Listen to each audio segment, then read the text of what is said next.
Welcome to World of Ability. My name is Sue Roskopf, and we are here every Saturday from 1 to 3 p.m. Central, highlighting all the great things going on and introducing you to some old and new friends in the process.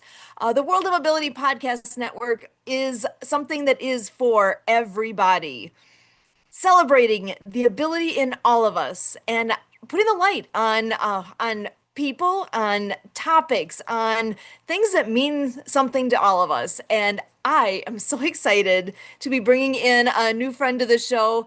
And oh my gosh, you're going to appreciate this as much as I do. The name that she has on her on the bottom here is Karen Awesome Thomas.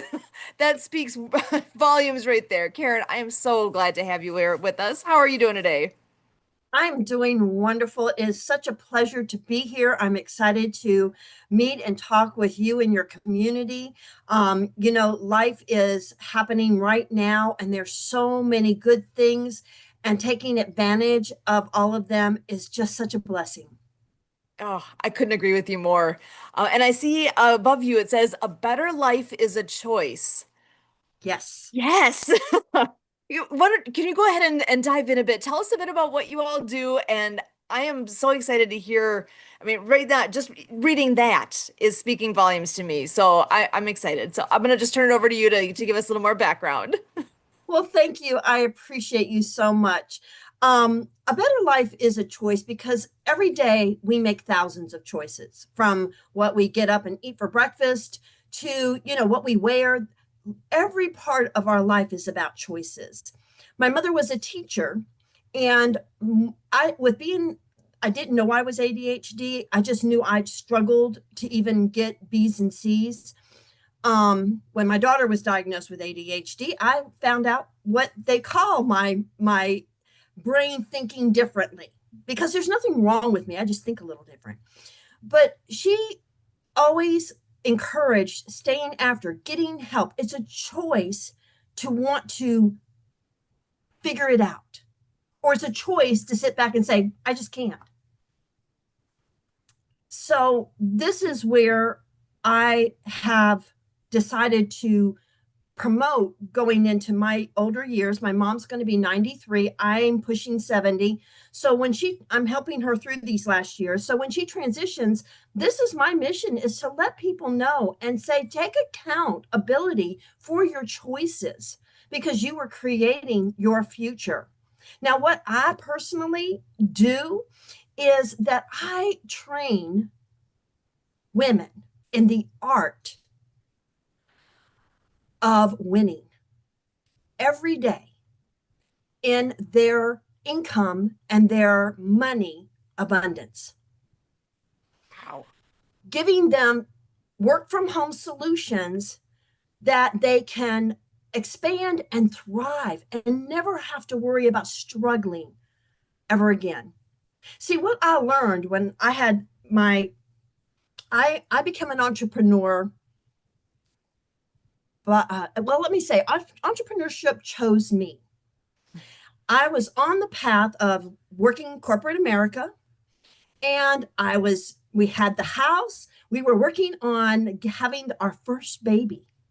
Now, everybody knows what it's like to be a brand new mom and be expecting. And I had a good pregnancy. I didn't have all of the sickness. I had a perfect pregnancy until we went to have the baby. And then the baby took 3 days to be born. And when she was born by Wow. C-section, they found out she had a birth defect called spina bifida. Now, this was a shock, not just, because we didn't have any heads up that there was a problem, but it just kind of flipped my whole world, because then she was taken straight to the children's hospital. She had 3 major surgeries in her first week of life. So I had to Oh my take extra gosh. maternity leave. I had to take extra time. But when I went back to my job after 12 weeks, because I went from 8 weeks to 12 weeks with all of that going on, they decided to lay me off. Now, my corporate job had my insurance, it had my paycheck. My husband had gone into business for himself like 2 or 3 months before the baby was to be born because I covered everything. Hmm? And here I get laid off. So now I don't have a paycheck. Wow. I'm now facing how do we keep her insured? What do we do? Because back then she turns 44 this year. So back then pre-existing conditions was a major thing. If you were not insured and you went to go get insurance and you had pre-existing conditions, they could turn you down. Yep. Now, her first 10 days cost us over $100,000 in medical bills. I couldn't even fathom what another 18 years was going to end up costing.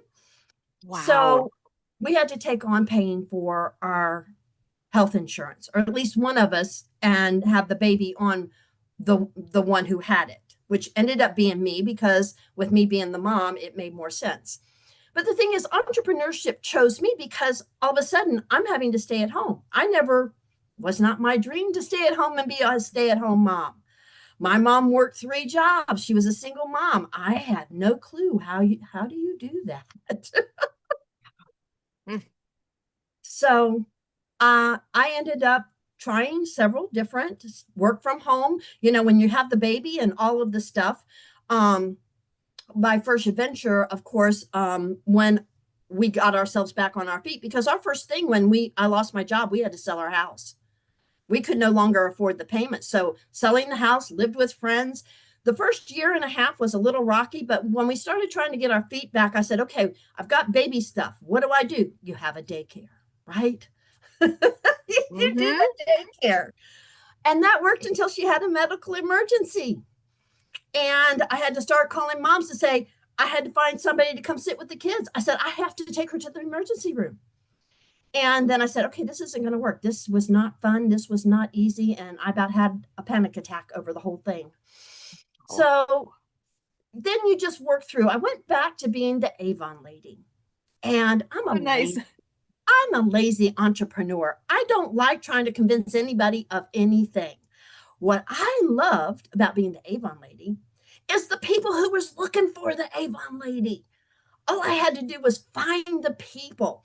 And so I built in 12 years her first, you know, parts of life. I built $150,000 a year business. I've sold over $1 million in product. The thing Wow.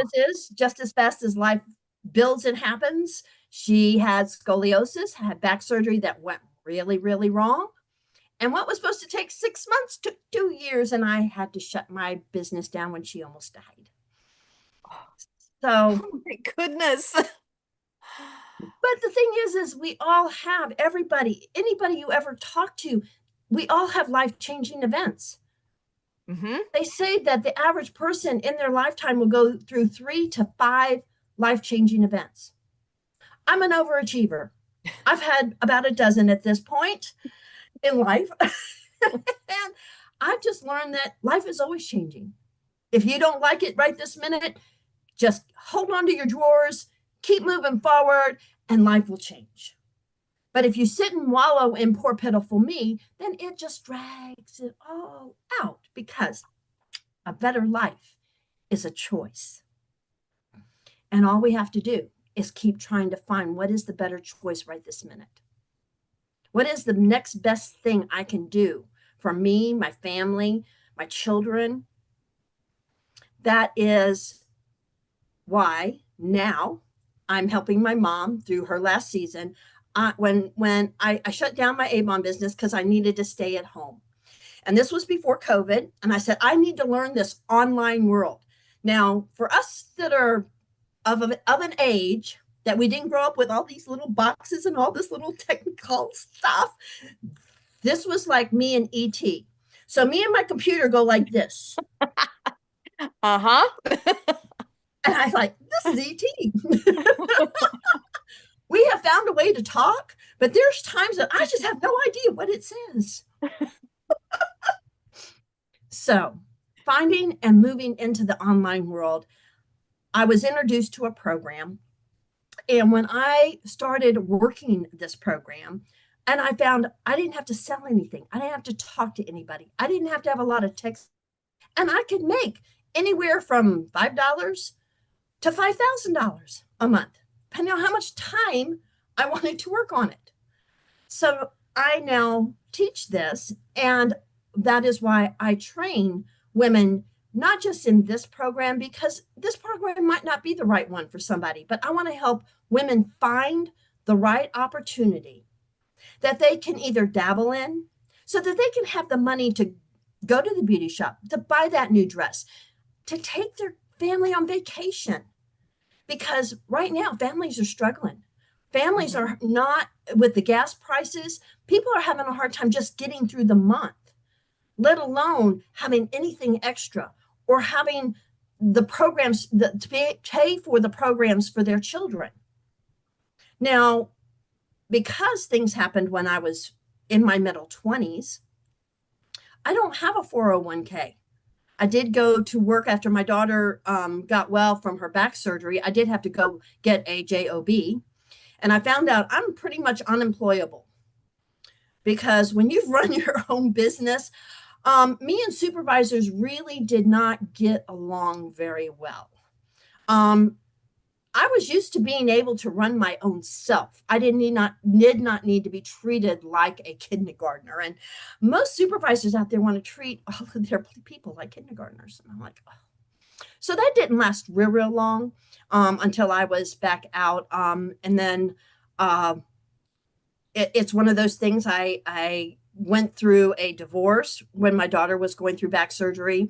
And when I got remarried and I hit 40, my second husband says, you know, you're getting old, you're 40, you need to go get a job and get health insurance. Oh my goodness. Now, I have to Thanks, tell you, honey. I'm like, oh, okay. So I went and got a job that I could still run my own businesses. Mhm. Can you guess what kind of part-time job you can get with health insurance? Anybody got an idea? No, actually. Guess what? I became the school bus driver because Oh, excellent. no, I didn't want a boss. I'm like, this way, I'm in my own little world. I'm in a school Yeah, bus. My mom was a school teacher. I said, I can do this. that's awesome. Yes. And being a school bus driver, I got health insurance. And it was 3 hours in the morning and 3 hours in the afternoon. And I got to work all my other businesses in between. So I did that. And in 2008, do anybody remember what happened in 2008? 2008. I that year to me, there's a massive flood by where we are. So I'm not Well, sure. in 2008, I had already written my notice. I had already written my notice to quit. Uh, And then the market crashed on the real estate. The market crashed on jobs.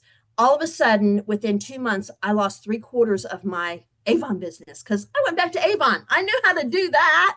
yeah. Yep. And I lost, then I couldn't afford to quit. So I hung in there. I did 18 years till I turned 65. At 65, I said, I don't need this job. I don't need I don't need to punch a clock anymore. So at 65, I left the school system because I said, I can make more money. I can make more money Ubering. I can make more money doing Lyft and Uber. I can make more money online. I can make more money in so many different ways. Mhm. But staying home with my mom, I needed to find how to make this box work. I needed to find a way that I could do just a few things along with a little bit of retirement. I went ahead and took Social Security because what was it, last year, when they took $1 billion out of Medicare, I said, we might not have Social Security at the end of this 4 years. I don't know what else is going to be cut, done, and whatever. I said, I'd like to get my little piece of the pie. Mhm. I paid into it for enough I was gonna years. say you've been paying into it for all this time. You I got to get said, that if it's back. going to disappear, I'd like to at least, I'm now of an age that I can apply for it. I said, I'm going to use it. Mhm. But if it disappears, the thing is if it disappears, I will not be upset because I know how to make money.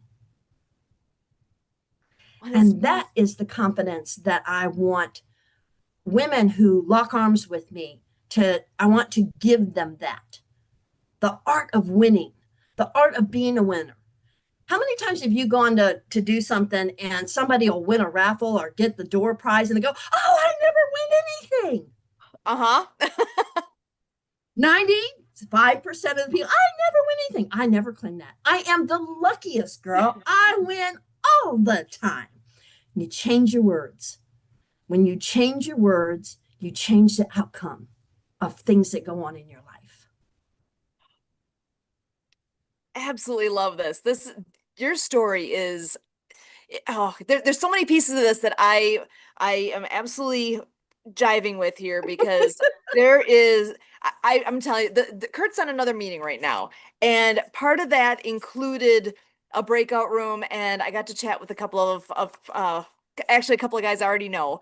And you were saying about being lucky, and I wrote down one of the things that he said because he has uses luck as an acronym: Mm-hmm. laboring under correct knowledge. So that's from Robert Butwin. He wrote a book, Street Smart Success. And yeah, you don't get lucky. It's laboring under correct knowledge. When you do the right things in the right order and ask the right questions along the way, you'll get to the right place then. Because if you don't ask the right questions and know where you're headed, then how do you get there? And But that's you where know, if you can't put all those dots together, I just freaking claim lucky all day long. I mean, that is the easy. We are programmed from the time we are very, very, very young. There's no one that's ever had a perfect childhood. I don't care how rich you are, how wonderful you are. There are horror stories in every childhood because, as good as parents can be, a child sees things in a child's point of view. Hmm? And when they make assumptions based on what they are seeing, sometimes we assume that we're just not capable, that we're not good enough, that we don't deserve it. We have to earn. Now, my mom was Catholic, and I'm not saying anything except to tell you she was Catholic. But she was excommunicated because she divorced my dad when I was 2. So I wasn't raised Catholic, but my mother was. The thing about it is children were to be seen and not heard. And I struggled for the longest time in crowds. If I'm one on one, I can talk to people. I don't see all these other people, so I don't get locked up. But if I go into a networking thing, it's all I can do to open my mouth and participate because it's programming from when I was very, very little. And the thing is, my mother also, you with being Catholic, you earned everything. You were repenting about everything. You were always saying, I'm sorry. And you were always made to feel that you weren't good enough. And so trying to shed all of that here in my older years has really made a difference in a better life. Because when you go back and look at the things that you were taught, and parents, they don't mean to do it. We are raised by broken people, and they were raised by broken people, and they were raised by broken things are passed down through the generations that cause women, especially women, to play second fiddle, to play small. We're taught, we teach our boys, you're going to go out there, you're going to support the family, rah, rah, rah. The sports, everything that boys are wrapped up into is to support them in their confidence. Most Now, maybe young girls nowadays, even when I was raising my girls 40 some years ago, because I have 2 girls. Um, Wait a minute, let me plug in. Oops, I just saw the thing go on my computer and I don't want to be cut off. And all of a sudden, let me find. I'm like I said, I'm in my daughter's. Is this it? You're good. I Well, didn't want to have to try to plug mine in. I thought I saw a plug here. Let me see if this works. Whoops. Nope. That no. Okay, wait a minute. Did it work? Oh no, it plugged me in. No, that didn't work. It plugged me into one of her monitors. Oh, oh, Oh, go ahead and take a moment and find what you need there. Yeah, 'cause there's so many pieces of what you're saying that are hitting home with me like ridiculously well. Because the whole, you just said about yep. going out to networking groups. I can relate to that 100% because if I'm in a big group Whoops.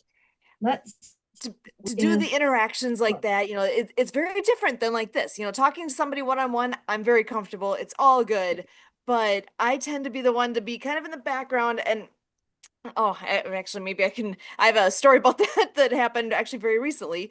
But with with all, gosh, my mind has gone in so many different directions here with all the pieces that you bring forward here. I think if you don't mind, I would love to take a look at. Can we share your website on here as well? Can I share my screen? Absolutely. And You can share my website. I think Um, it'd be fun to bring that up here. And let's see. Let me I got plugged in, all so I right. won't lose you now. You're good now. Okay, excellent. I'm good now. And I unplugged the other one, so I'm not on two different screens. I'm like, oh, So here we go. So here is, you want to tell us what we are all seeing? So if you go to your website, this is what comes up. So financial freedom starts here. And you know what? that's to get on my newsletter. I am Would love pushing to get on 70 there. and I am working on, building my email is still the main way you can get in touch with people. So I am building my email list and it is a work in progress, guys. It's always a work in progress. So if you fill it in, great. If not, you can X out of it. I'm signing up. So taking a moment to do that. Okay. And this is more like what you call a link tree or a digital business card, because Excellent. in this day and age, you really don't need a blown out website. So this gives you some of my earn from home income things I love this. and ways that you can get in touch with me. If you click on the Facebook, that puts you on my Facebook. If it LinkedIn, whatever platform, this allows me to add whatever forms of income earning opportunities. I just signed up for one last night that I'm trying out. And when I try things out first before I tell you that it works. I am going to do it because at pushing 70, if I can do it, anybody can do it. I love it. So I only recommend things that work for me. Mm-hmm.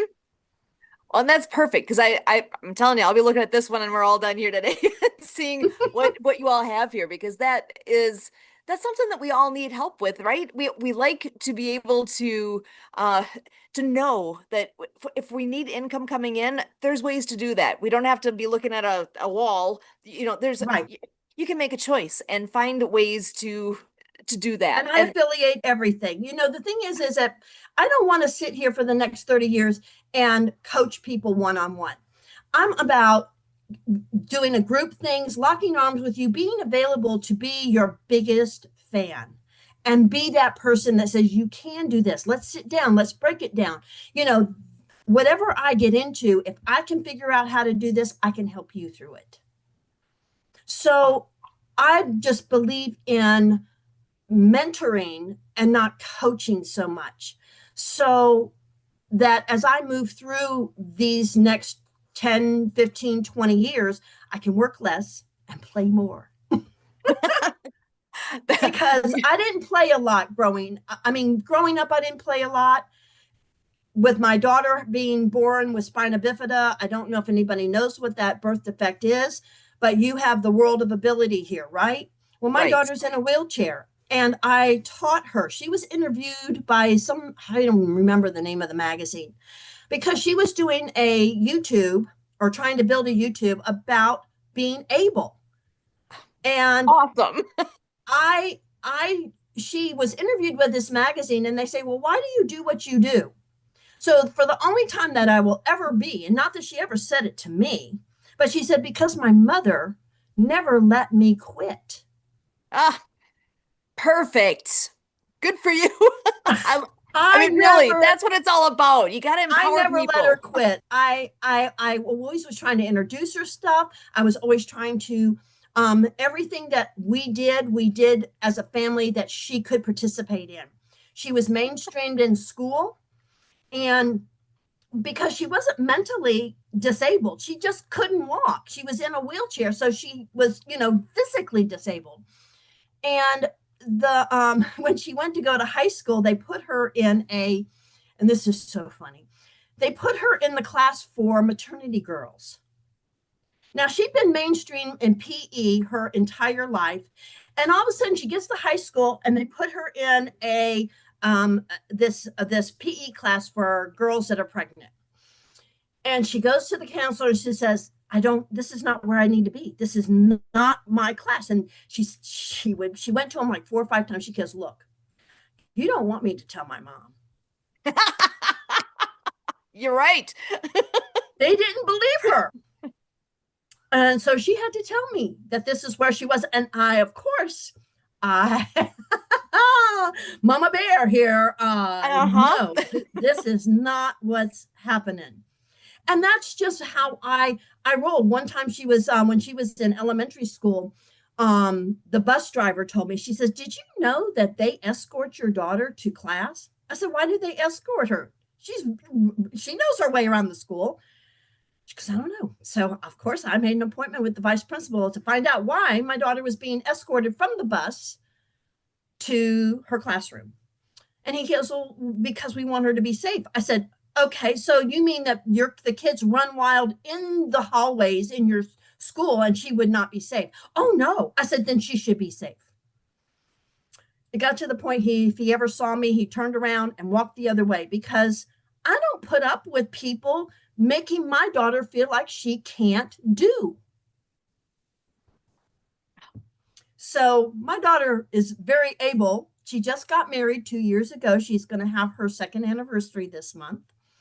Awesome. So I feel very, very blessed that I never thought she would see this part, because finding somebody who treats you, but she never put up with in her relationship somebody treating her wrong.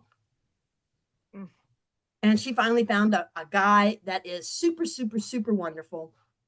I am so proud, and I'm so glad that she's gotten to experience this realm of life as well. And she's another Awesome. one you should have on this show, because she Yes. has her own stories of, trials and tribulations and overcoming them and being able to do in this world. She has her own little business. She's amazing. Oh my gosh, I love that. And yes, I would love to have her join us. And actually, I do have another friend that is here that I would love to have come on in and join this conversation as well. Awesome. Jon Jew is a wonderful man that I just had a chance to talk to on that meeting that Kurt was on. And John, always so good to see you. And do you want to go ahead and introduce yourself? Yeah, thank you, Sue. Yeah, it was an amazing last hour, by the way. Thank you so Yeah. much for that. And yeah, I'm a longevity coach, and I address elder health. And I also address the biggest problem we have in our communities today, and that is the generational poor health that we are all experiencing in our communities.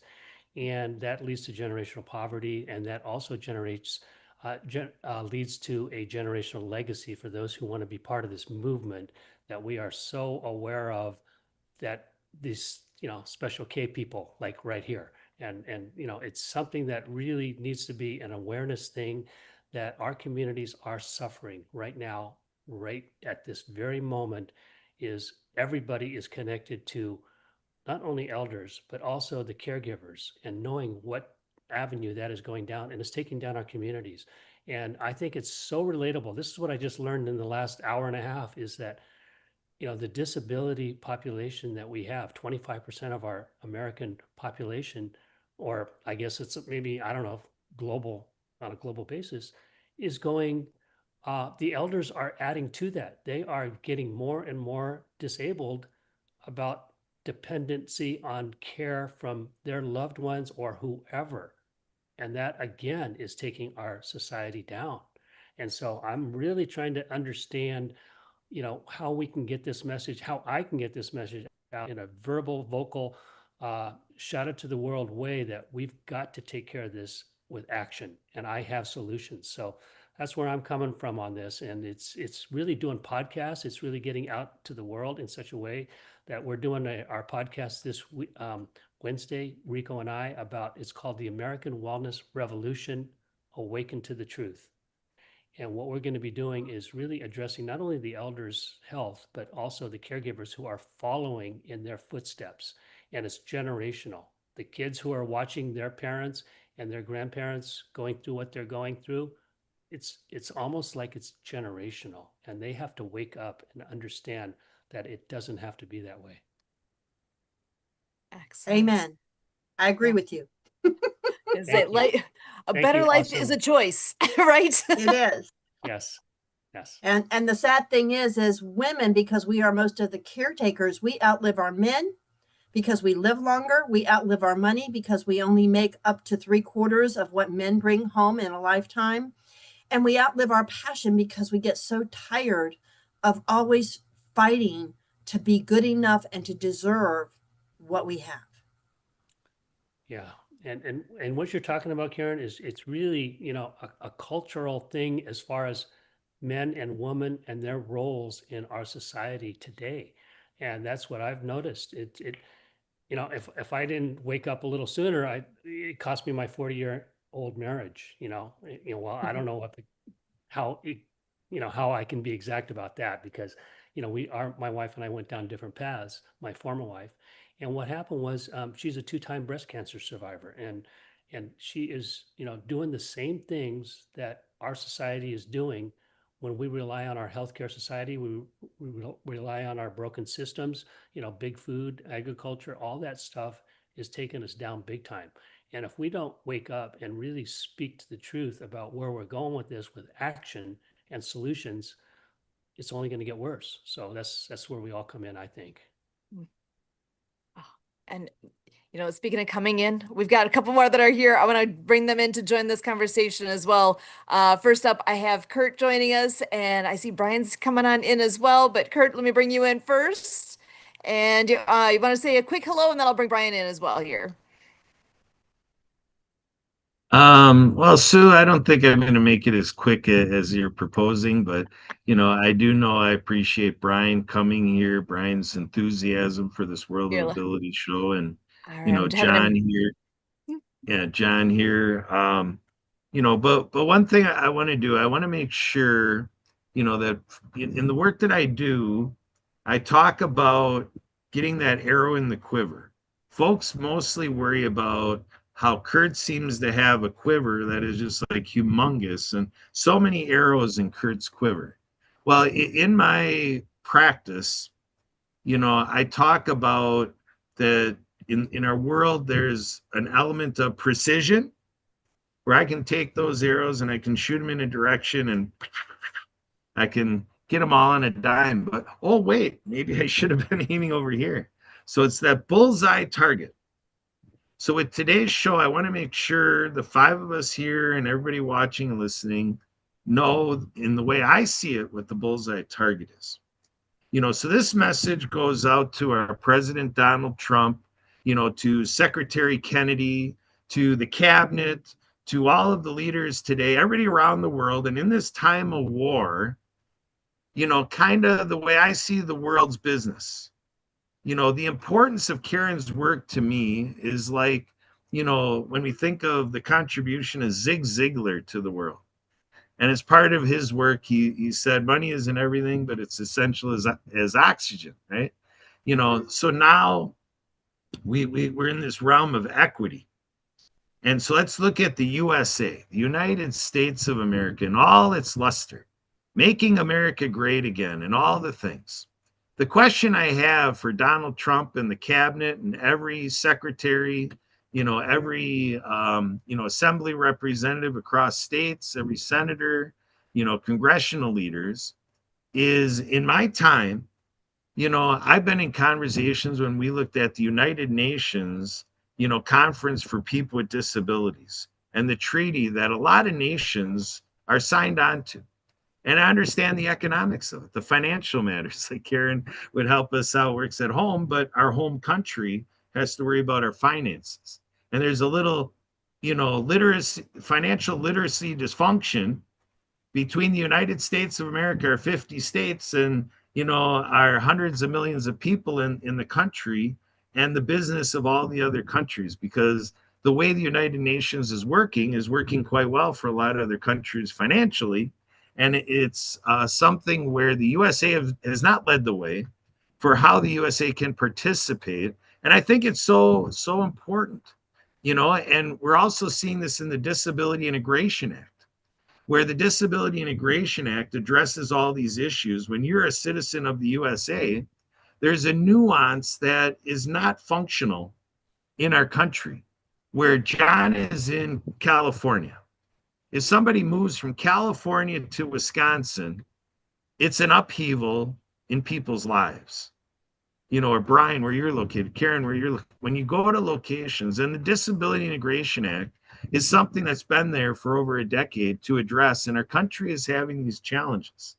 So what is the bullseye target in all this between Americans with disabilities and the rest of the United States of America? To bring in the proper relationship, we got to look at where we are yet with income ceilings. The Americans with Disabilities Act is so fantastic, so great. The ADA Legacy Project, bringing out all the time how we continually celebrate that legislation. And that was in 1990. Here it is, 2026, and we haven't grown beyond the Americans with Disabilities Act. My senator, Ron Johnson, when I addressed this with him 10 years ago, he said, well, if people around the world want to see how, to do business with people with disabilities better for their citizens, just look at the Americans with Disabilities Act. And I still say today, Ron Johnson, what I said to you 10 years ago and still today is still true, Ronnie.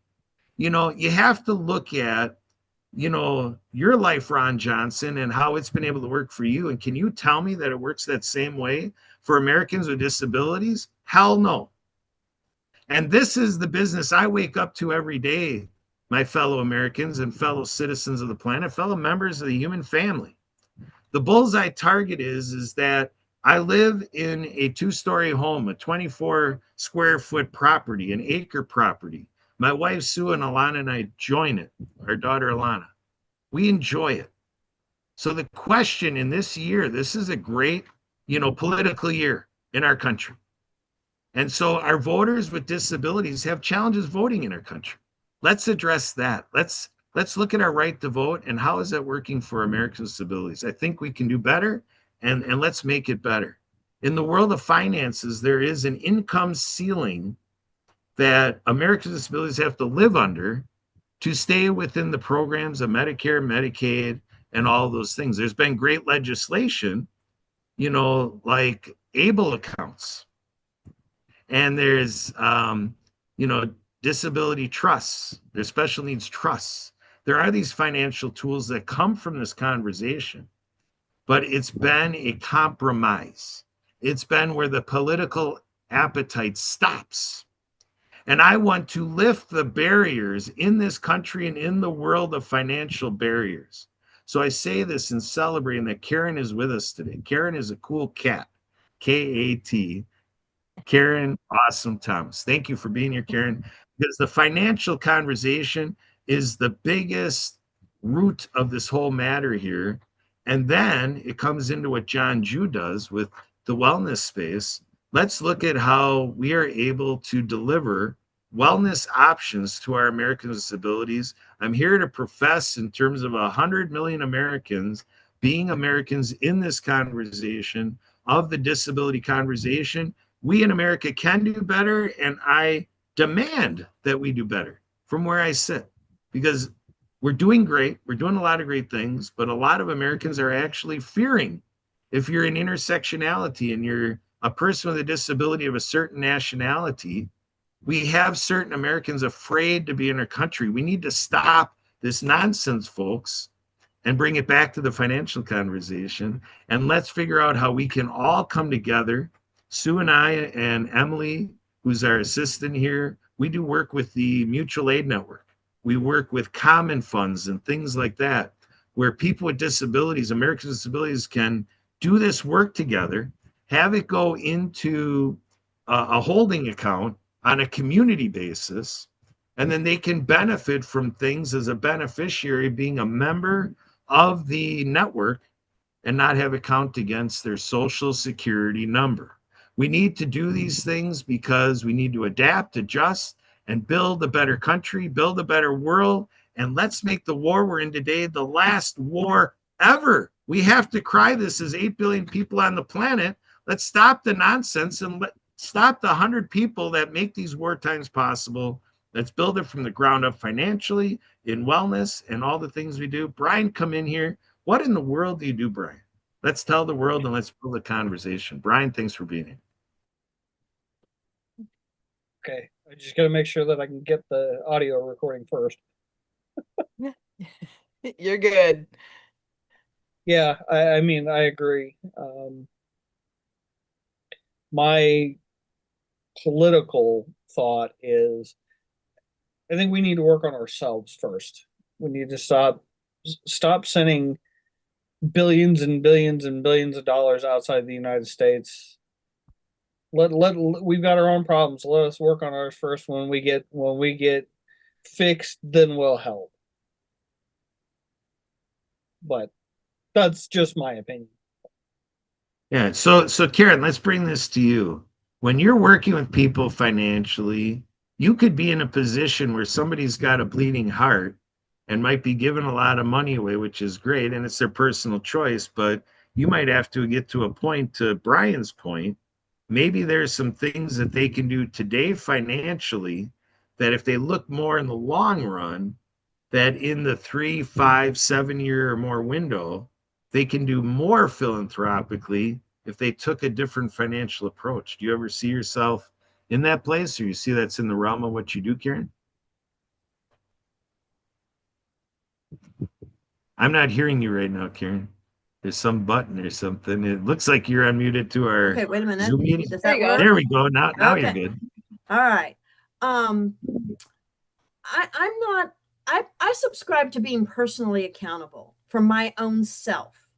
I don't want to wait on, when my daughter was little, I got SSI disability to help. But the thing about it is it's never enough. And if you keep waiting for what the government's going to hand out, you live well below the poverty level. So I'm about what can each person with disabilities do. I'm about teaching them ways that they can work from home, that they are in control of how much money they make. And if that means giving up the SSI or giving up, I'd rather give up my Social Security and be free to earn as much money as I want, free to buy and enjoy life, and try to. And I have so many people say, "Well, I'm on SSI. I can only make $50 a month." They're so afraid of losing that they can't move past. I can teach you how to have more money. Because that is what we learn in school, is to do as we're told. And we're told when we are on Social Security, well, you just can't make that. And so if you're told that, you don't do that. Okay, if that's how you want to choose to live life, okay, I can't change that. I just don't choose that. I choose different. I choose freedom. I choose living my life the way I want. If they took away Social Security tomorrow, I'd be okay. I don't depend on it. And that's what I want to teach anybody. My daughter has a disability. I taught her. You don't depend on anybody. You don't depend on society. Don't wait for everybody else to give you anything. But that's just my personal opinion. There are disabilities that they can't do that. My daughter is only physically disabled, so I haven't had to deal with, some of the mental disabilities and some of the, the children who have cancer and some of the sickness ones. And so there are reasons that we have it and that it is good for families. But there again, I'm about what can the family do from home that puts more control than punching somebody else's time clock?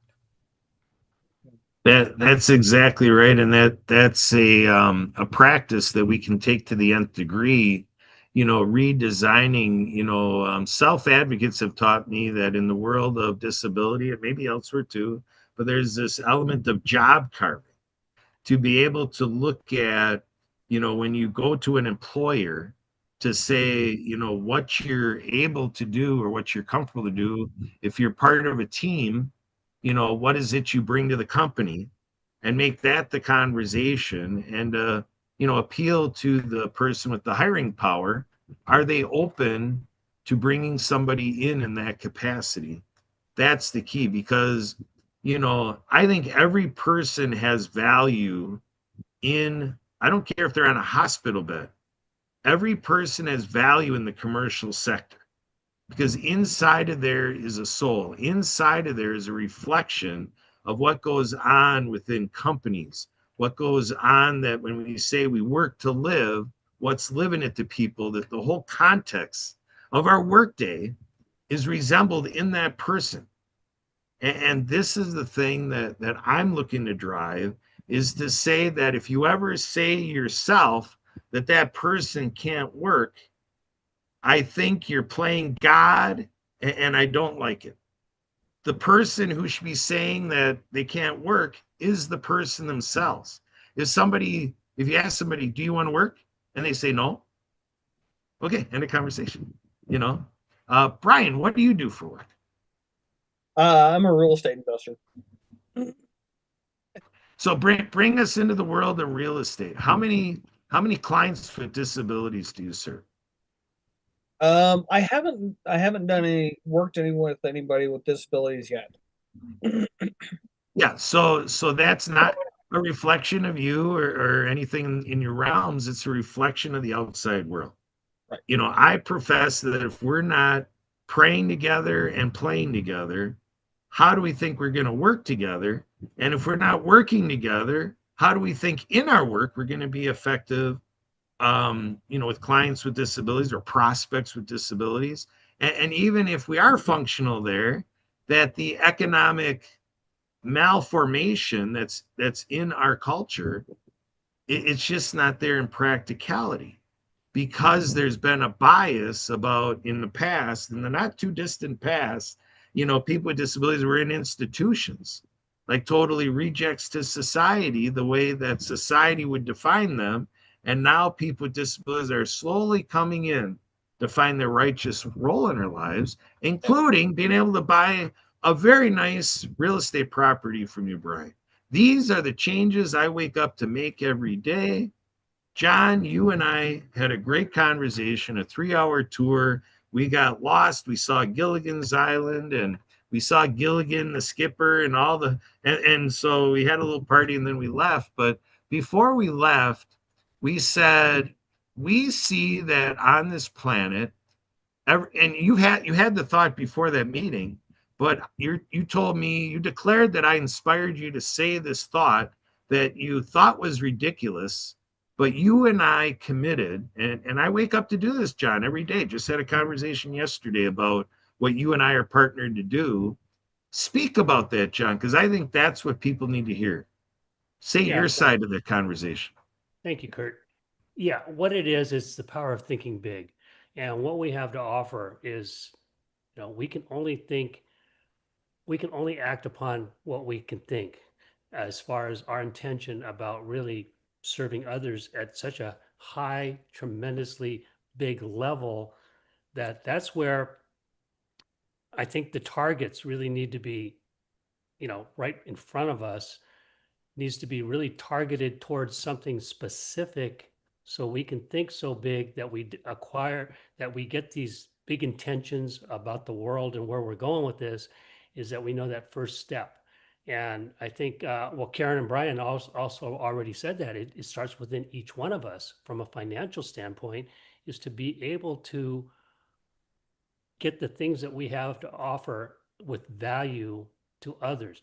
And this is what I've heard too. When you're thinking big, there's, from what I understand, there's $100 trillion ready to be redistributed in our world. It's sitting in accounts or doing whatever. It's not doing anything, any good, for anybody, except for the people who have it, which doesn't do them any good either. To have that much wealth so unevenly out of balance distributed is that we need to think collectively as like right here is the synergy between all of us when we combine our efforts to a big gigantic goal of really taking care of the financial problems that we have in this world today.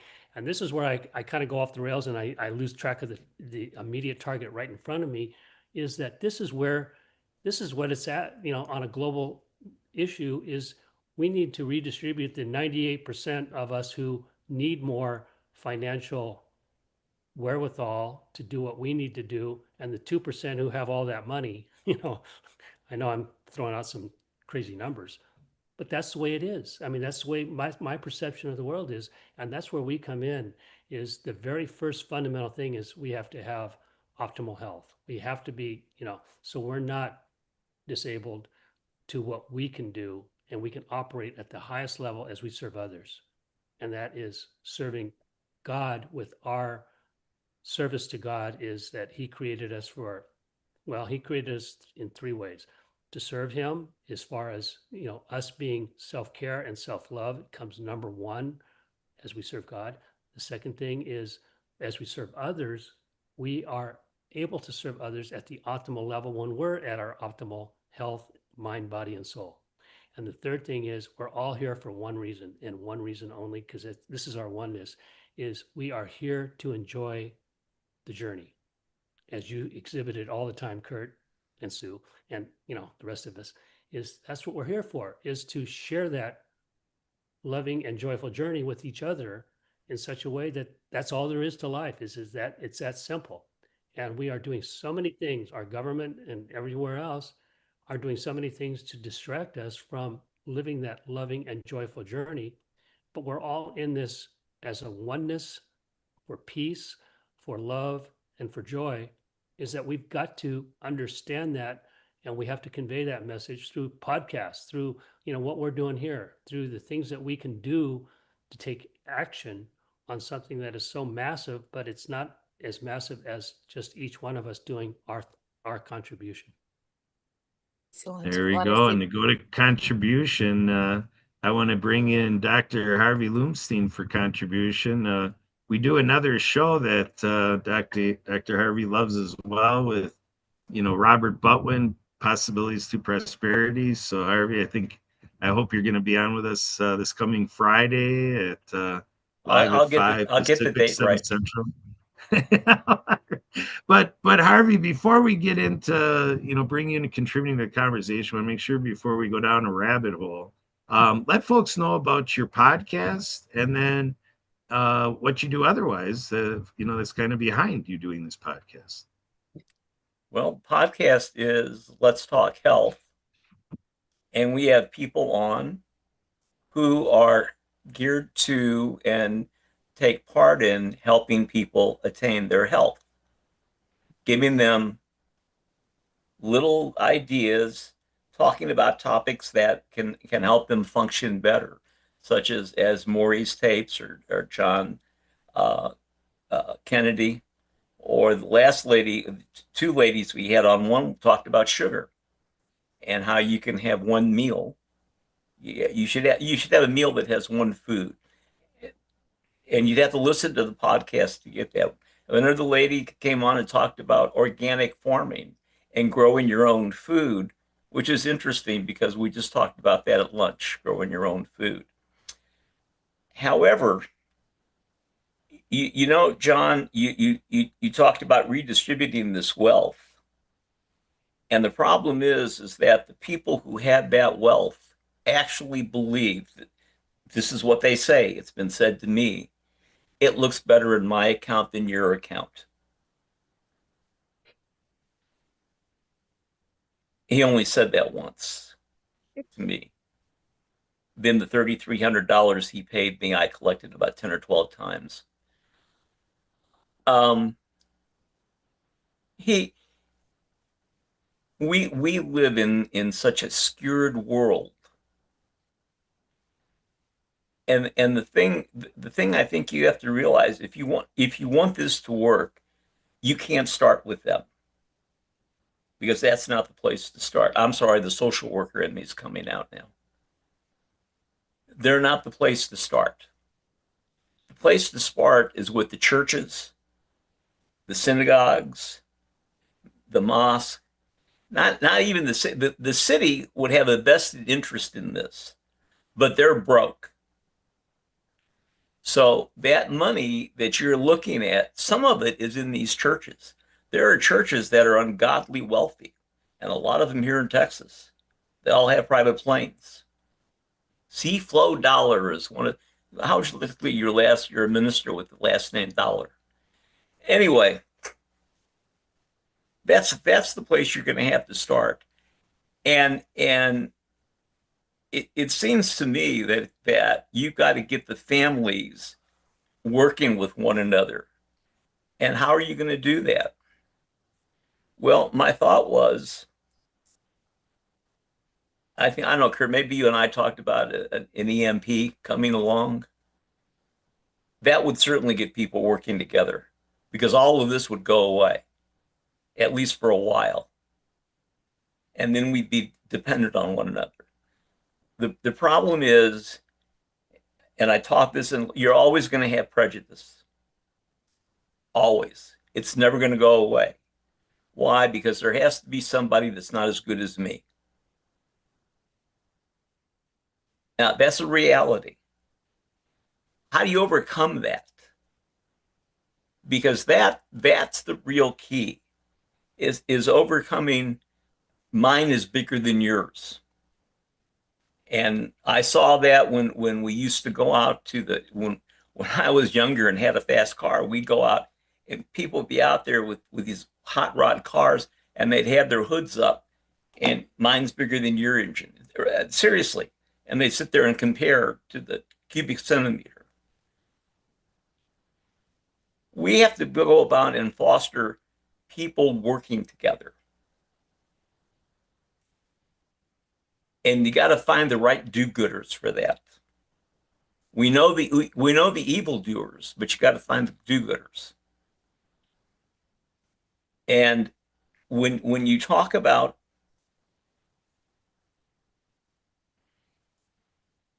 when I was at Jewish Family Service, we would take people from all over.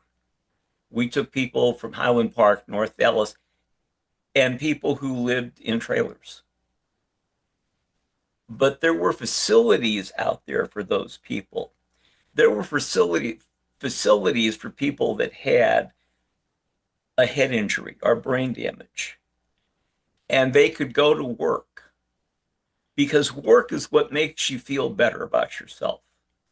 Anytime you can contribute, you're going to feel better about yourself. When Sam Walton, I don't know if I'm getting off my soapbox, I'm going to tell you, when Sam Walton owned Walmart, you could walk up there and there was a guy right out in front of the store selling hot dogs. And invariably, he had some kind of disability. And the first thing, when the new people, when his family took over, they were gone. We need that kind of commitment so that people can see the other disabled have abilities that we don't have. And we just have to find a way to get them and bring them out. And that's why we should have rehabilitation workshops. There used to be several of them in Dallas, because I used to send people to them.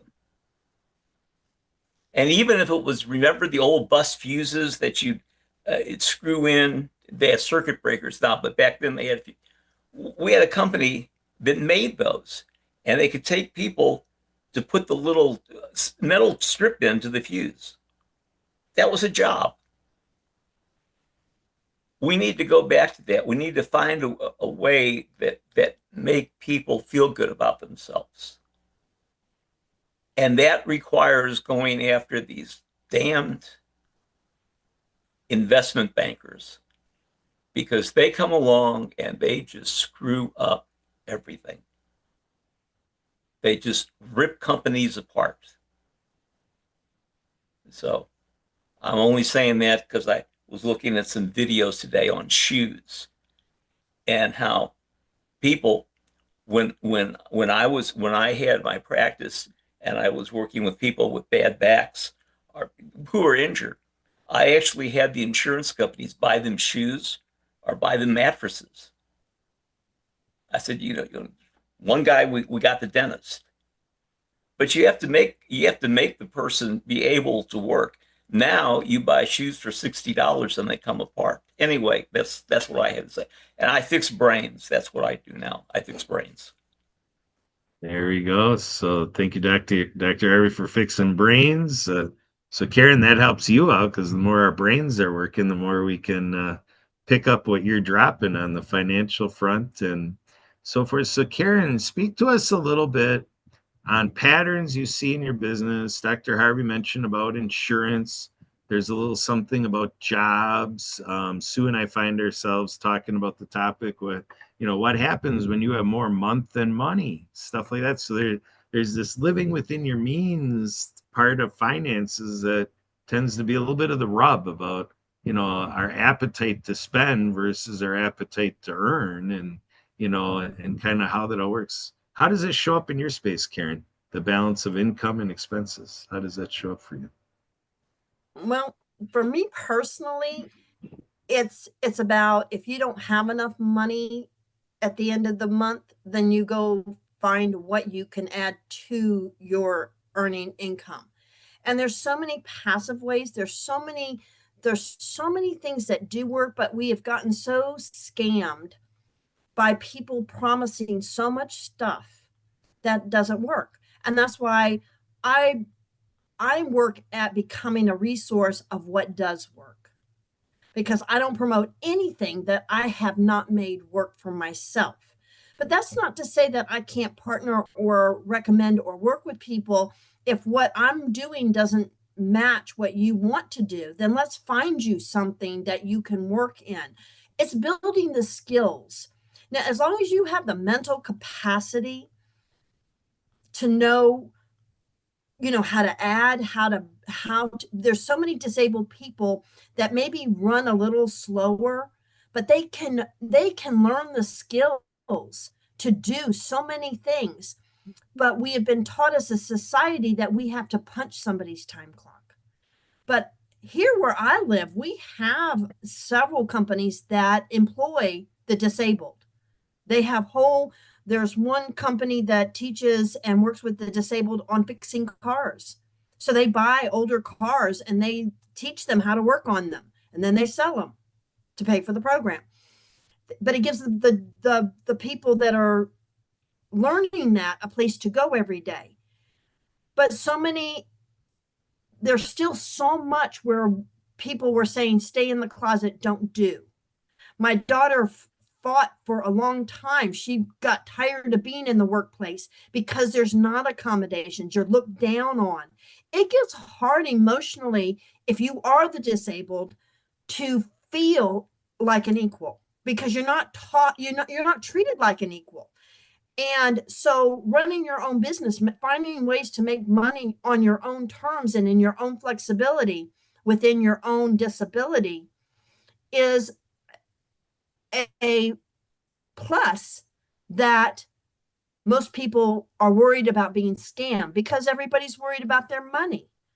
And so it's an uphill battle for me to get people to try stuff, because they want to look at it. What I deal with is a little out of the box, but if I can make it work, I can help anybody make it work. My daughter became a reseller. She goes and buys things and then resells them on Marketplace, because she can do that in the pockets of what she's learned in working that business. So there are lots of things. Now, I'm a caregiver with my mom. There's lots of caregivers that it's finding something besides because most caregivers aren't paid for. I don't get paid to take care of my mom. If I don't make enough money with what I have coming in, then that is on me. has nothing to do. I take care of mom in this, not, I won't say in my spare time because I make her a priority. But if I have to do more for mom and I don't have time to work on my own stuff, then I'm not having enough money. So I'm always looking for opportunities that can make me more. I just signed up with an opportunity last night that I'm going to try out for the next 60 days. It may not be for the same for everybody, but I'm an out of the box person. I'm not looking for what I can sell all the time. I'm also looking for what I can just do. What can I do during a day that I know when I do it, I will get money? And that's what I want to give people the opportunities to experience. You're still selling. You're always selling yourself. Right. That is the biggest lie in today's world, is that you're not selling. We try to sell keeping our children to keep their rooms clean. We try to sell our husbands on taking us out to dinner when we really don't want to cook. You're always selling. I have been mentored for the last 3 years by the Queen of Pitch, Dr. Forbes Riley, who sold over $2.6 billion to a camera on the Home Shopping Network, because communication, learning how to be intentful with your conversations, is about getting a yes. It's not about selling, but it's about getting people to say, that's interesting. I'd like to hear more. It's the oldest profession in the world, selling. Yep. And the only one No, it's not the oldest. Yes, it is. Yeah, it is. The street corner for women was the oldest one. But that's what you're selling, right? It's what you sell. Okay. It's different. Still what you're selling. You're still selling that part of it. Yeah, we're always selling. But it's selling. Yeah.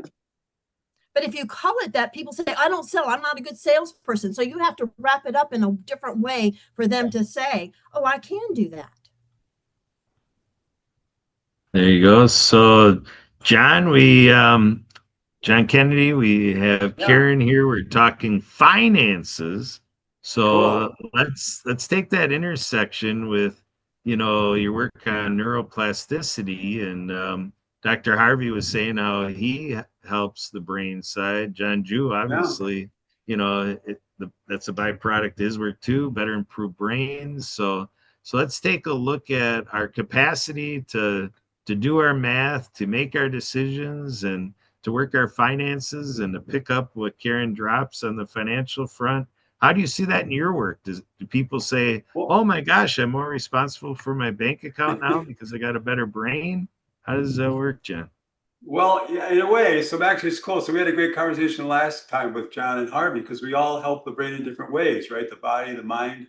And my specific target is the brain. So when your brain's faster, more focused, and you can make better decisions under stress, you get twice as much done in half the time. And so, the example I like to use is my doctor who can do a 6-hour operation in 2 hours. So twice as many patients, so more money, right, in less time, and then still time home with his family. So I partnered actually with a lot of a financial coach, a lot of mindset coaches and so forth, because everything, it doesn't compete with anything. Just imagine, I like to use the example, is, just get a new computer because the processor's faster. So that means your accounting software works better, right? It means your video series works better. It means your operating system, your games, everything works better and faster because your brain is.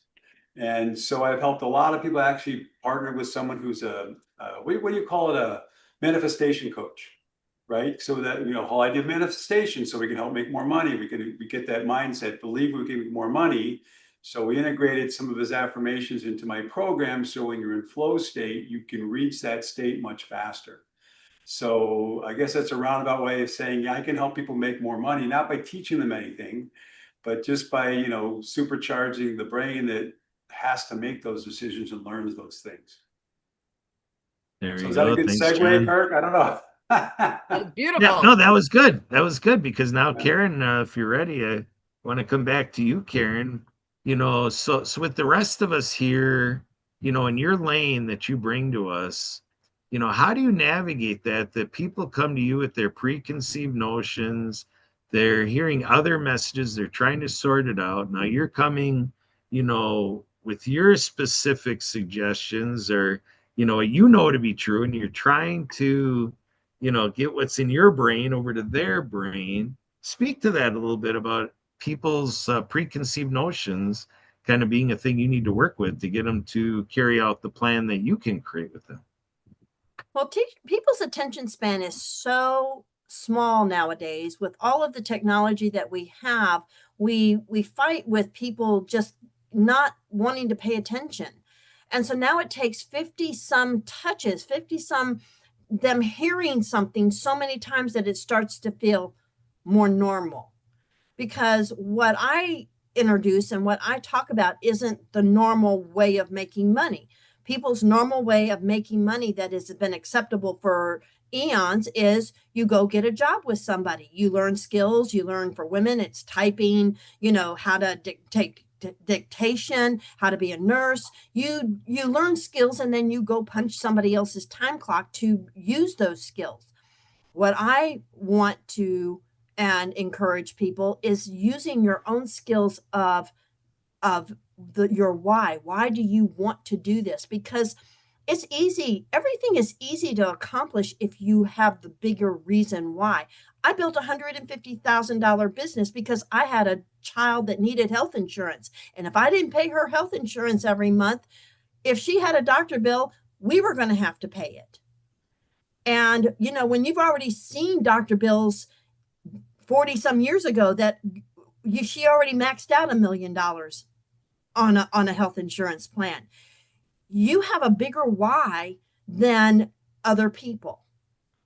So I don't go with excuses. I put it out here. I know that it takes more touches, but the only thing I can do is keep doing what I'm doing and show you what I'm doing is working. It is people's own accountability. And I tell people, when you get tired of the excuses, when you get tired of just not having it, you have to make the choice. It is the choice. It's the choice to use Jon to start learning how to think better. There is a lot of connection between making and doing new channels in the brain. And we're just scratching the surface of what we can learn in helping our brain think better. But the subconscious runs 95% of what we do. We do not consciously run but 5% of our day. Most everything that people run in a day is their habits. Am I right, Jon? It's habits. And which we can change, actually have a way to change any habit in 30 minutes, not 30 days. So Exactly. So when you learn how to do and change those things, then you change the outcomes that are created in your future. Right. But you have to make the choice that you want a better future. Yeah, it takes intention, right? Intention underlies everything that we need to do. And my intention is to be able to hike, dance, and live and travel and do until God takes me out of this world. If you don't want to have that, go sit on your couch and just face it. That's your choice. Yeah. I like there to you go. say, So Jon Jew, come on in here. We're talking about life choices, lifestyle medicine. We're going to go to, and buying the world's best tasty nutritional popcorn, and being our colonel here, Jon. You want to speak to this a little bit in terms of how the financial side of it for a prospect, in any business, a qualified prospect includes, can they pay for the price of what you offer, type of thing. So for health choices, sometimes people get what you're trying to tell them, Jon Jew, but they may not even be telling you that they can't afford, what you're recommending that they take on, but that money is always a fickle factor in holding people back. How do you navigate that in what you do, Jon Jew? Yeah, it's really tricky because 95% of the people really don't want to hear what lifestyle medicine's about, and not going to their doctor and their authoritative figures that they've grown up all their lives with. Is if they want to be optimally healthy, it's going to cost them right now to do the things that they're going to do, so it doesn't cost them 10x when they have cancer or heart disease, or too many medications will take them down a path too of financial instability. All these things need to be really painted the picture in such a way that it's their mindset. And I'd love to hear from John Kennedy about you can change somebody's mind in 30 seconds because it's all about mindset. How does that work? Well, I don't know about 30 seconds. I'd say a minute. So one of my exercises is a 1 minute neuroprimer. So we can refocus and rechange and improve memory in a minute. The habits are the 30 minutes. So the 30, I can help, and I've done this for many years at my conferences and so forth. I can help people change a habit because habits are so important in 30 minutes, not 30 days. But the key is intention and the key is repetition. So I'll give you an example, and we can apply this to any habit you want. But when I first started doing this at conferences, I said, what's habit you want to change? I want to get out of bed on time in the morning, or I want my kid to get out of bed on time in the morning. So it's a good one as an example to use. So basically what happens is most people, when the alarm goes off, they hit the snooze button, right? And they do it and then they wake up in a panic and they got to get out of there. Well, what they're doing is they're not creating a get out of bed habit. They're creating a hit the snooze button habit. Right? Because we know habits, right, Karen? It's repetition, and John, repetition through neuroplasticity is what creates the habits. So what I do is I tell them to visualize and write down. You want to go from conscious to unconscious. 5 very important steps to get out of bed on time. 1, but John, and you always need a trigger for a habit, right? You need some kind of a trigger. We work on different triggers. The trigger, and this one is easy because it's the alarm. Alarm goes off. Okay, step 1, get out of bed. Step 2, turn off the alarm. Step 3, make your bed. We all know what Mark Raven says, if you want to start the day right, do it with something productive, so you make your bed. And you walk away from the bed and you turn around and look at the bed and you say, this is awesome, this is going to be a great day. You get a little bit of psychological boost. Now the key, that's fine, you can think about that all day long. It's not going to create a new habit. In order to create a new habit, we have to use all the parts of the body and the brain that we want that habit to inculcate. So I tell them on a Saturday afternoon, nice and quiet, you don't have to get up. You get in the bed, get as comfortable as you can, set your alarm for 4 minutes. Sit there and just relax, but start rehearsing your 5 steps. When the alarm goes off, so you're comfortable, you're anticipating, your alarm goes off, you physically do those 5 steps. Get up, turn off the alarm, make the bed, walk away, turn around and say it's going to be a great day. Get back in bed and set it for 2 minutes. Okay, same thing. Do that for a couple times at 2 minutes, and then make it at 4 minutes and maybe even 10 minutes if you want, right? But what you're doing is you are taking all the physical parts of that habit and repeating them in a very short amount of time. That's what neuroscientists call robust stimulation. So you repeat that over and over again, and you can do it 5, 6, 7 times. In 30 minutes, you've got it done 5 or 6, 7 times. What happens is as you're doing this, you're lying there waiting for that alarm in anticipation. So you're releasing dopamine. You get up, you're releasing endorphins. You're creating this good feeling from doing this habit. And then that's it, right? Within 30 minutes. Monday morning, when that alarm goes off, unconsciously, you can't wait to get out of bed. Right? And you follow those 5 steps physically, and you're out of bed and your day's off to a great start. And you're feeling good about it. But the critical piece of that is that physical repetition of that habit. And it's fun. I had people, let's create a habit with you. One of my favorite ones is a guy who says, I want to work out when I get home from work. I get home from work, I see my family, I feel guilty. I don't want to leave my family, and so we created a great habit for him. So, I said, night before, make sure your gym bag's by the door. And the trigger was when he got out of his car. So his habit was he gets out of the car. And by the way, before this, he set the stage by telling his family, I love you. I want to live as long as I can. I have to be healthy. So that set the stage. So the habit was he closes the door, gets in, opens the door, comes in, gives his wife a big kiss, says, I love you, gives his kids a hug, grabs his bag and gets back in the car. So he rehearsed that, 5, 6, 7, 8 times. Now the best part of it was his wife loved it because she got kissed and told she was loved 6 times in a row. The kids loved it because they got 6 kids in a row. And he loved it because he did exactly what he wanted to do. So I worked through this at a conference and I got an email a week later, John, you're not going to believe my whole life has changed, right? So you have to physically practice it. Every step along the way, I tell people do morning routines, all different kinds of things, work routines, One guy he couldn't get away from his emails, so we created a trigger when he stopped his email. But that's really the key. That's the field I created was called applied neuroplasticity, where we apply a kind of a process approach using neuroplasticity to create the goals. So I challenge all you guys to try it. If there's a habit that you want to change, right, or you want to create a new habit, you got to get a trigger, you got to write down the 5 steps, visualize it, and then actually physically do them during a time when you don't need to. And that's going to set your habit for when you need to. Yeah, so there you go. So I'll tell you. Oh, what do you got, John? I just want to say thank you for that, John. And that, I'm just trying to see, my biggest challenge is not my habits, because I've developed some really good, healthy lifestyle habits. Yeah. It's really conveying that message to the people who have no awareness that their habits can be changed for the better. Right. The lifestyle medicine, functional things that they can do. Yeah. Well, you can just incorporate that into your practice with them, right? Because, people kind of get it, but if they actually follow that process, they're going to be so excited because their habit will change. And obviously, once you do that once, then you can find other habits in your life, right? You can.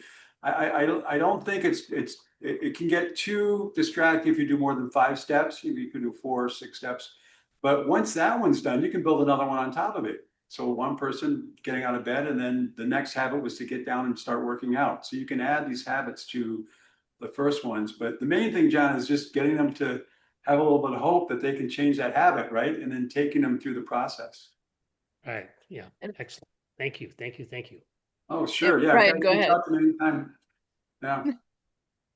Okay, so John, my actual second question would be was him getting healthy the second best habit he had? Got to kiss his wife 6 different times in well, 10 minutes? the habit was actually he got into the car and went to the gym.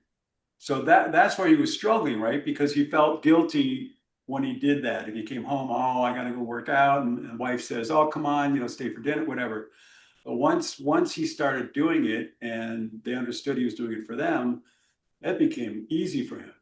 And then he still got to go work out, right? But still, he got in the car and got to the gym. But that was the second best habit, is he got healthy. The first one was he got to kiss his wife 6 different times. Well, yeah. So the assumption is now he could have like left and gone to the bar. Like, I don't know what after that, right? But at least that particular habit of going to work out after getting home from work, that's when we worked on. That's when we fixed. Okay, I would love to do that. Now I just need to find a wife, right? Yeah. Well, yeah, but this applies to anything. Like I said, one entrepreneur, he couldn't stop doing emails. We created a trigger. An author, one of my favorites is an author who, by the way, I always invite her to these. Her name's Sandra Payne. She just wrote this book. It's called Hollow. It's a science fiction book. It's amazing. Well, when I started working with her, she thought it was going to take her 1.5 years to finish her book. So working with me, she finished it in 1.5 months. So we integrated a lot of my brain training exercises to keep her going, but we had to create that habit, right? Because she had a hard time starting her writing. So the trigger for her was cleaning up after breakfast. So she'd have breakfast, she puts the last thing away, that's the trigger. She goes to her computer, sits down, right, runs through some of my brain training exercises, and then starts typing right away. So we took those 5 steps, made them a habit, and then she practiced it. On a Saturday afternoon, she would go to the kitchen, close the last door, which drawer, whatever it was. That was her trigger, and then she made that her habit, and so that helped her, along with the exercises, because that made sure she did those as well, right? Because that was part of the habit, and then that's what helped her get her book written so fast. So you can apply it to anything. I just like Yeah, I got a question for you regarding what Mind Trainer Pro and Maury Zelkovich does compared to what you're doing. It's getting those neural pathways in such a way that they turn into habits. What's the difference between what you and Maury are? Well, Maury is a good friend of mine. We talk about collaborating all the time. I'm on with him and Harvey sometimes. We have great conversations. Maury's genius, right? He's created that whole headset that helps with the brainwaves. And so So basically, we keep talking about it. I took him through a little bit of my program, so we're going to try to maybe do something together. Because I think if you've got Maury's headset on as part of your kind of priming your brain, I think you'd probably get even better results. And he was on last week, I think.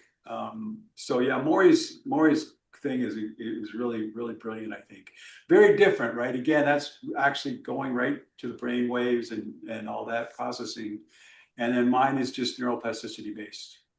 Even the exercises that I do, it's repetition. It's taking something very, very simple that your brain thinks is simple, making the brain work really hard to do something simple. And in the course of working hard, all the connections to the brain get stronger. And I've been using Claude. I don't know if you guys use AI, but Claude's been a huge tool for me because I've been doing this for 20 years. There's all this neuroscience research that supports it that I wasn't even aware of. So Claude's pulled it all together and explains exactly why. One of the keys to my program is as you go through the arrows, which is the program, you don't stop to fix mistakes, which is huge for most people. High performers don't like that, right? They like to stop to fix mistakes. Well, when you keep going, your brain's aware of it, and wherever your brain struggles, that's where it changes the fastest. And so by doing these exercises, you're using all parts of the brain that we rely on for everything we do in life. And so when they become more efficient, then everything we do becomes like the surgeon, right? 6-hour operation in 2 hours.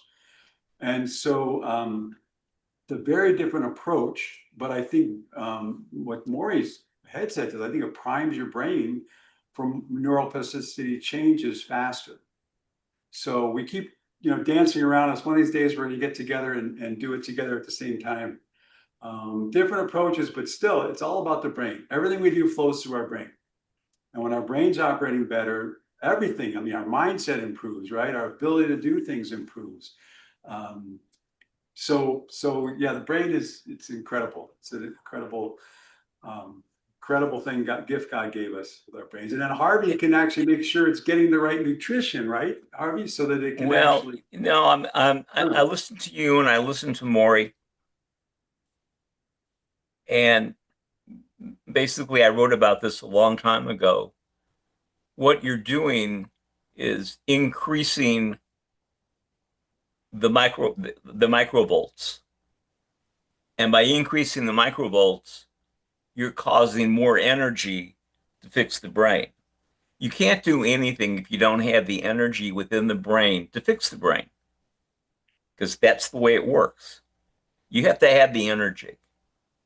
So what Maury's doing and what Jon is doing, you're stimulating the brain. You can do that through sound, you can do it through vision, but the point of the stimulation is you're bringing more blood into the brain. Now, Yes. then you're going to have to train to fix the brain. And what you're doing, interestingly enough, I sent you an email, a note from here. You can go look at something up called behavior modification. And this is what you're doing is called successive approximations. There is nothing new under the sun. You would not want to have me on one of your doctoral examinations.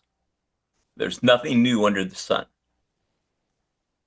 But it still gets back to the energy and bringing blood, which carries the nutrients, into your brain and every other organ in your body. And what both Jon and Maury have are techniques for doing that. And in many ways, Jon's technique is better than neurotherapy. And it's probably more adaptable than neurotherapy because neurotherapy takes a while. Right. So it's still, the end is raising the background electrical activity of your brain. That's the key. And it's the key to learning, more or Very less. good. Interesting. Yeah, the increased blood flow is huge. This one of my so I've had several neuroscientists help me with the research, and one from Harvard said he felt this was the most powerful anti-aging program because exactly what Harvard said, it increases blood flow through the brain. And people can actually feel it sometimes when they do the exercise. So what's happening? Well, especially as we get older, One of the reasons we lose our memory is because the capillaries that feed the neurons dry out.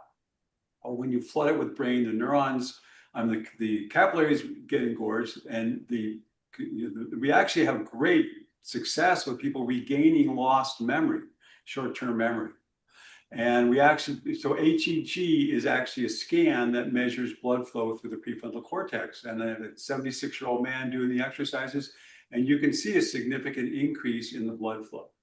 So it all works together. I mean, all these things are happening at the same time, but that increased blood flow is a significant sign of all these connections working hard and then becoming faster and stronger as the blood goes through. The other thing that happens, we were talking about the electrical connections, is from our research, is it actually increases the myelin sheath. So the myelin sheath is the insulation to our neurons. So when it's better insulated, we can send those connections faster, the electrical connections faster through the brain.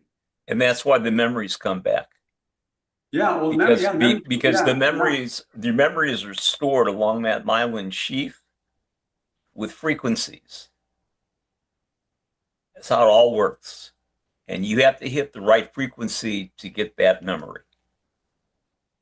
Well, Sorry. I guess I'm, still learning about this, but the memory, I mean, we have a person with, what was the latest one we worked with?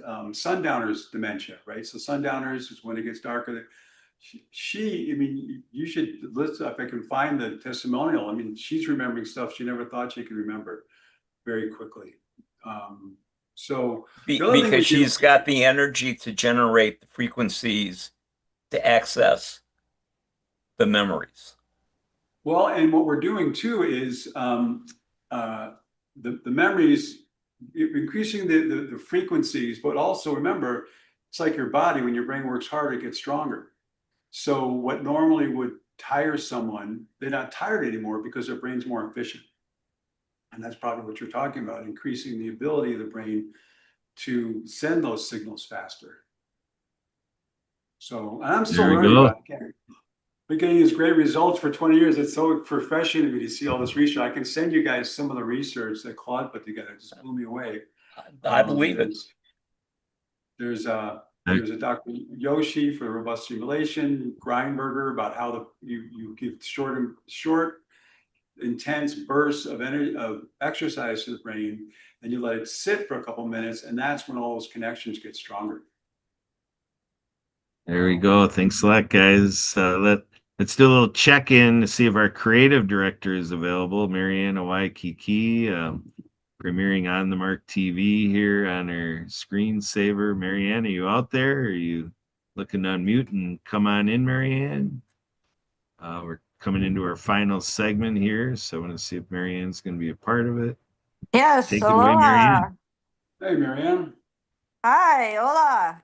¿Cómo estás? Muy bien, y tú? Aloha.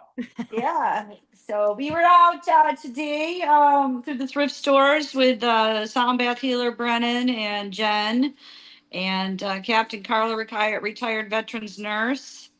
And we just had some shopping days to get some scuba outfits because Monday's World Ocean Day, excuse me. And we're going to be out on the water playing. So we're coordinating with a couple of sailboats. Not sure if that's going to happen. It's very hot here, but we're going to still go out and play on Monday because it's World Ocean Day. So check out our books, the Acts of Kindness series.com. And Brennan and I are applying for a grant for filmmakers with disabilities. So we are applying for that. The deadline's coming close. Brennan's been really awesome to take all the books and combine them together to put it into the grant, into the outline that they're asking for. And we have the opportunity to win $5,000 to $25,000 in October to bring my books into animation movies, or at least the first one. That's what we're focusing on.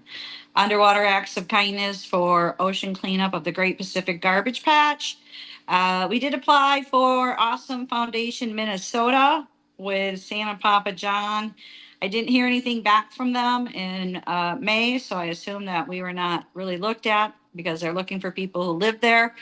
but we tried to work it with Santa Papa John, being in Minnesota in an elementary school there. So anyway, that's what we're up to. We're applying for some grants. So I want to share that with you. Anybody can apply for Awesome Grant Foundation. They give $1,000 away every month to projects. There's different cities, categories, and there's disability. So anybody that's listening, check it out. And we are so happy that we finished the second book for Leon McLaughlin, Cool Acts of Kindness. So the book club is going to be a little on vacation right now. July, we'll read the short book, Pono the Hawaiian Polo Pony with Santa Papa John for summer fun reading. And so that's what we're doing behind the scenes here with the World of Ability. I want to give you all a friendly reminder.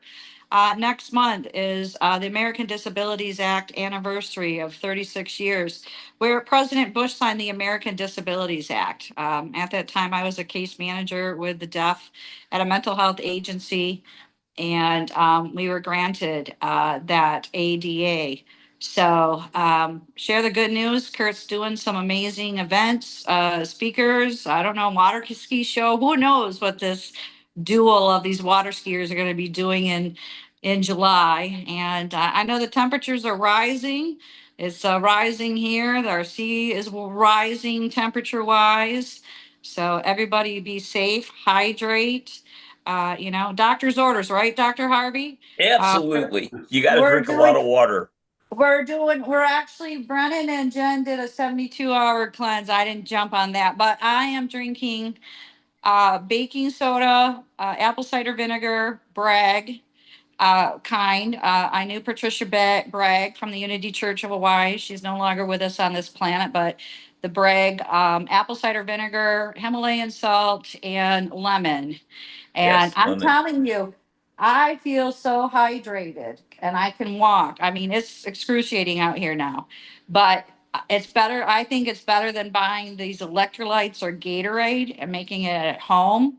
And the Himalayan salt just hydrates you. And then at night, I'm trying to do foot detox with the same stuff and getting the toxins out. So I wasn't on the 72-hour cleanse, but I feel better, and the chiropractor's working on me, and I'm also being seen by Dr. Maya Wellness, who's helping relieve the inflammation from my neck and back and wrist. A little expensive in the products, but I'm trading off. So anyway, that's what we're doing, Dr. Harvey. So you guys can do it too. It's very inexpensive. Okay. Apple cider vinegar. You can buy the cheap kind, the generic, or you can go full Bragg, Patricia Bragg, and baking soda, generic kind, or you can go Armor Hammer, and Himalayan salt, And lemon. and water and lemon every morning. You take the baking soda and vinegar together? Yes. Yep. That's gonna fizz up, won't it? Yes, it does. Yes, it does. But Yeah. it satisfies you. I mean, It cleans out your liver. Yeah. I've been taking the baking soda. I haven't had it with the vinegar before. I should do both. And lemon. All five. And lemon. Yes. Yeah. Yeah, so Dr. Harvey too, Captain Robert came back from Phoenix again. He had lesions removed from him from ongoing skin cancer. And he's 75, so we're watching more of that. He's gone every summer back to Michigan with insurance to have more removed. So, Kurt, you got all of us. Protect your skin, even though, these things pop up. I'm grateful I don't have it, walking outside, my neighbor, where's your shirt? Because we're putting on a long sleeve shirt. And, within 10, 15 minutes, the sun is so much, it's different everywhere and we're seeing what's happening. So any other advice for our summer fun, Dr. Harvey, to hydrate, protect your skin? You're down on you're closer to the equator than we are. But if you're gonna be outside longer than say 10 minutes, you should protect your skin. But not with sunscreen. No, you protect it with clothes, big hats. Big fancy hats. But it's good to have this. It's good to have open skin and have the sun shine on you for 10 minutes where you are. Right, something like that. You know, where I live, it's 15 minutes. Where Kurt and Sue are, it could be 30 minutes because the sun's different there. Yeah, And Santa Papa John has his own hat too. Ho, ho, ho. All right. How's everybody doing? Doing good, Fabulous. Santa. Thanks for joining us. Hey, question, Santa. Are you able to reveal, is Karen Awesome Thomas on your nice list? Are you able to share that today? I don't think I've met that young lady before. Ooh. Oh boy, Karen. Karen, give him a little summary of what you brought to the show today in the world of finances, helping people at home, all the magic you do. You know, Santa likes to bring smiles to people, and you know, when you improve their finances, Karen, I'm sure they're smiling at that, right? Yes, well, I help people or women especially find training. I have training programs for them to learn how to earn money at home. So I teach them the art of winning every day and building their income abundance. So important. Thank you for doing what you're doing. Unfortunately, there's been a lot of relationships that it's one-sided, especially when it comes to finances, that you hear, you know, the husband passed away or the husband left or whatever the deal was, or the woman left, and all of a sudden, what's a checkbook? How do you even write a check? What does it mean to balance a checkbook? Oh, do I need money for retirement? What is that? You know, there's a lot of women that are totally just unfortunately lost in the world of finances. So thank you for what you do, what you're doing. Yes, I've heard that down here too with retirees. So people stepping in, and yeah, it's just kind of surprising, but yes, and things have changed. So, and we're looking at some of my stuff too. So it's always good to review and, you know, kind of a budget and everything's Well, prices let are. me throw my. Go ahead, Well, Dr. H. I was going to add that the way things are today, if you have a spouse and they have an account and you're not a joint signer, you're going to have problems if they die. Or if you are a joint signer and they have two-factor authorization, or their authorization is through their retina. Yep. I really, we just talked about this at lunch. I was at a managed, not managed care center for people. I have a friend there who's 90 years old. And we were just talking about trying to get, those are things we don't think about. Yep. You know, but that has a lot to do with daily life. Oh, Yeah. absolutely. Absolutely. And I just lost my father, and it was a good thing my brother was all over his accounts. Otherwise, it just created there was one account that he wasn't part of it. It just created like a 3-month delay just to get access to make it happen, to make it a final decision on what was happening. So yeah, simple things like that make a huge difference. So, but I'm going to throw in my 2 cents quickly. My Sunday challenge that I do on Sunday, I support small businesses, and I put my friends' names and their websites up. But I started this new challenge about a month ago, and it is go on to LinkedIn and repost 10 posts. Doesn't matter if you know the people or not, reposted. Folks, best week ever. Over 3,500 interactions on my posts because I shared someone else's posts. It takes me 6 or 7 minutes, folks, and the interactions and the connections that I'm gaining is blowing me away. So yes, I'm going to continue to do this every Sunday, and wow, I'm pretty excited about it. But Karen, I'm Santa Papa John. I do this year-round worldwide. And what does Santa do after Christmas? Right here. I'm not a storyteller. I'm not the storyteller. I'm your storyteller. I create custom stories for your family, for your business. I just got a gentleman to send me 3 paragraphs. I got to do a whole story on his history of his business. I'm excited to see where that's going to go. But I don't just read stories. I read stories about polar bears, koala bears, kangaroos, even black bears, even dogs, cats, everything. But yes, I still read Santa and the North Pole and the elves every now and then. But I emphasize other areas and other parts to show that there is other subjects that Santa can talk about year round. So I create smiles and giggles and laughters for people all around the world. I've got well over 100,000 followers on social media. And this has changed my world, and I'm having a blast. And Dr. H, I tell everybody what you've told me in the past. He was at one of my story readings one evening, and he ran into him like 4 days later, and he says, "You know, Sandy," he says, "I got to tell you a story." He says, "What's that?" He said, "You were reading that story the other night, and you were describing a chocolate chip cookie." He said, "My mouth was watering." And he says, I tell everybody that story. So obviously my stories go into a little bit of detail and I have a little bit of fun. And yes, for a young man that hated English, grade 10, I needed a tutor. Mom and dad are looking down on me going, "Haha, I told you this was going to come back to bite you." But I'm having fun, and I include different people and different objects and different places.